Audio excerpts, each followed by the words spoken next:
An argument that quickly escalated. It's something community leaders have seen over and over again. Perhaps maybe the craziest one of all was one weekend we had a triple homicide that was over an iPhone 6 when we were on iPhone 10.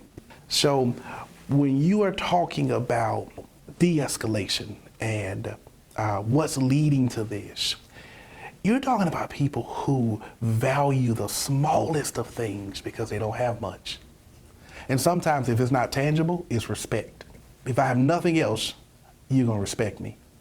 And sometimes the way they make that work is that they grab a gun.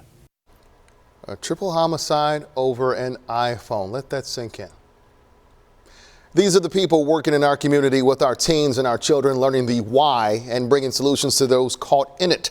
KSHB 41's Grant Stevens sat down with all three to hear how kids are ending up involved in deadly shootings.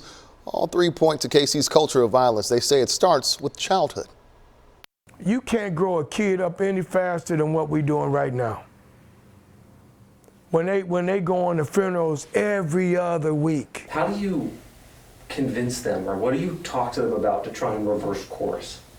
The honest to God truth, hope. So when I'm talking to a 17-year-old who is already failing high school and probably not attending anymore, the prospects on life are very bleak. They don't consider anybody else because they haven't really considered themselves. It's a race against time, a race that statistically ends so young. And people like Brandon Mims, Pat Clark, and Martin Cervantes, who all try to be good influences, are running against those who aren't. A lot of these kids don't have a man in their life with influence. They have men in their lives that actually give them the gun. A rough environment can make seeing the finish line all but impossible. They're not seeing themselves.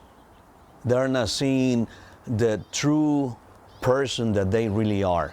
They put on a face every morning and want to be someone they're not. No matter how far someone strays from the course, a good coach helps guide them back. Those that really want to be a dad, those that really want to be a mentor, those that want to be a leader and lead these kids in the direction they need to go. We go about providing hope by trying to provide a life path for them. We start by showing them respect, showing them that we trust them, showing them that they matter, that they are a value human being on earth. That race metaphor doesn't completely work. There are plenty of environmental, even historic reasons for a culture of violence, but ending it can start with the individual. Self-worth is the key. We want them to be themselves again. We want them to be happy. We want them to have the vision, a goal in life. And there's nothing wrong with growing up faster, but doing it right. Grant Stevens, KSHB 41 News.